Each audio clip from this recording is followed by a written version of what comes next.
নবীর আব্বা আম্মা নাকি জাহান্নামী। এই মানুষটা আপনার পাশে স্থান পেল কিভাবে?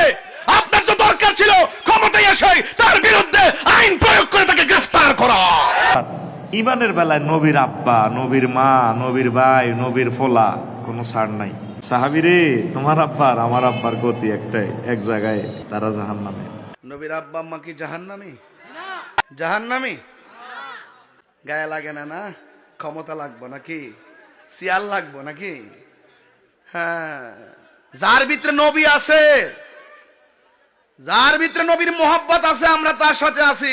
তার সাথে যার ভিতরে নবীর মোহাব্বত নাই, সে যত পদের মালিক হোক, আমরা তাকে স্যান্ডেলও মনে করি না। বলবো একটু সতর্ক থাকবেন। খিতাকমো গুইরা গুইরা এক কতই 65% সুন্নি মুসলমান। আমার ভোট নেই এমপি মন্ত্রীও। সোনাগড় মাধবপুর হালি 1.5 মাস একটা মিস কল দিছিলাম, দেখা ইসলাম যে ভোটার কতলা আছে। এমন ভাবে যদি 1.5 বছর যদি মাঠ বিচরণ করেন, যা যে সুন্নির ভোট সুন্নিরে দিব, যদি এক হইয়া জায়গা প্রত্যেক মন্ত্রী আপ্পা মারবো, আব্বা ডাকবো। আমার মার কাটা মনে আছে নিও,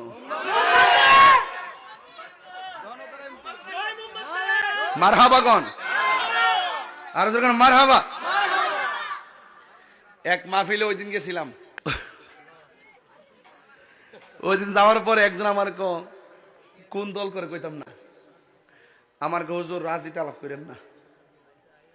আমি মগ্গো এই মাহফিল দিয়ে আমরার মাহফিল কালেকশন করি, আমরা টেহা তুলি, আমরা প্যান্ডেল সাজাই, আমরা ওয়াজ করি, আমরা শ্রোতা হইলো আমরা। আর আমরা মাহফিলে আমরার কথা কইতাম না, কার কথা কইতাম? আপনাদের তো দাওয়াত করে আনছি, রীতি বেশি করছি। আপনাদের মন ছিল আরেকটা প্যান্ডেল সাজায় যায় ওয়াজ আলোচনা করেন, আমরা দেখানো চান্স নাই। হুজুর ওই রকম ভাবে কইছে না, মাইন্ড করছেন নাকি? তো হুজুর আমি জি অবশ্যই। এখন আমরা পর্ব চেঞ্জ করছি, সামনে আরো খেলা দেখবেন ইনশাল্লাহ, আরো খেলা দেখবেন ইনশাল্লাহ।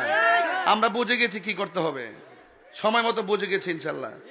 দেখেন কি করতে হবে ইনশাল্লাহ, ওয়েট করেন, ওয়েট এন্ড সি।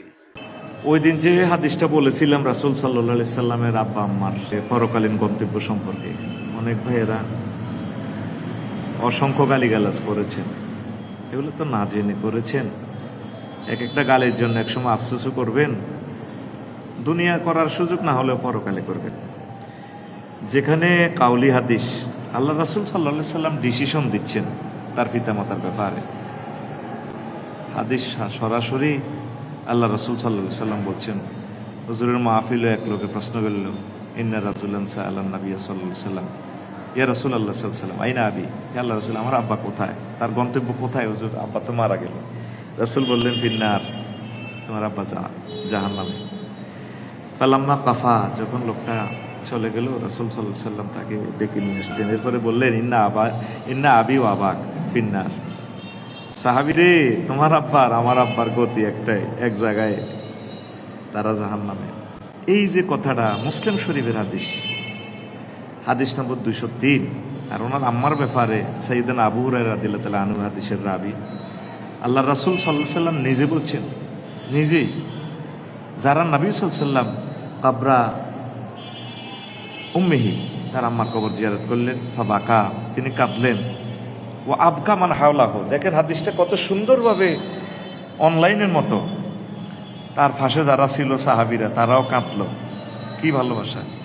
এরপরে নবীজি বয়ান করলেন, সাহাবীরা রে, ঘটনাটা আজকে শোনো। ইস্তা জানতো রব্বি ফিয়ান আস্তাগফিরা লিউম্মি, আমি আমার প্রভুরে বললাম ফোন করে, রব আমার আম্মাকে আমি একটু ক্ষমা প্রার্থনা করি না।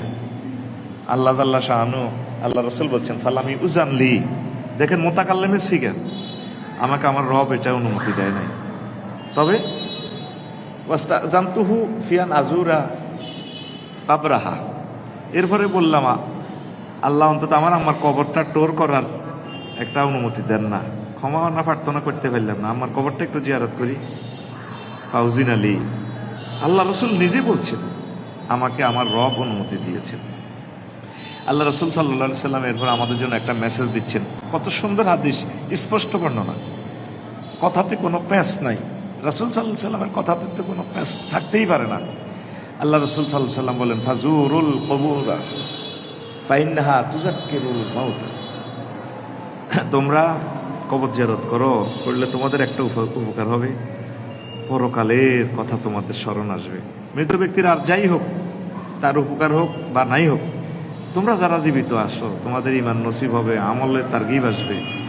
এই হাদিসটা মুসলিম শরীফের 976 নম্বর হাদিস, আবু দাউদ শরীফের 3236 নম্বর হাদিস, নাসাই শরীফের 2336 নম্বর হাদিস। এখন এগুলো তো বলি ভাই আপনাদেরকে লাভ নাই, হাদিস আর পড়ে কি? এই যে তাম পৃথিবীতে আমরা 1000 কোটি মানুষ আছি, সকলের জ্ঞানটা এক পাল্লায় রাখলে আর ইমাম মুসলিম রহিমাহুল্লাহ তাআলার এই জ্ঞানের সাথে আমাদের জ্ঞান হবে? আপনি যদি বলেন ভাই হাদিস টাদিস মানি না, বাদ দেন, নবীর আব্বা আম্মা বিনা সব জান্নাতে গেছে গা, হারিয়ে গেছে গা, এখানে আল্লাহ জাল্লা শানু একটা তাওহীদের খেলা খেলাইতেছে। কিভাবে? অর্থাৎ ইমানের বেলায় নবীর আব্বা, নবীর মা, নবীর ভাই, নবীর ফোলা কোনো ছাড় নাই। দেখেন সূরা নিসা 65 নম্বর আয়াতে আল্লাহ জাল্লা শানু বলছেন, রাসূলের সাহাবীরা দুইজনে মামলা আনলো সুপ্রিম কোর্টে।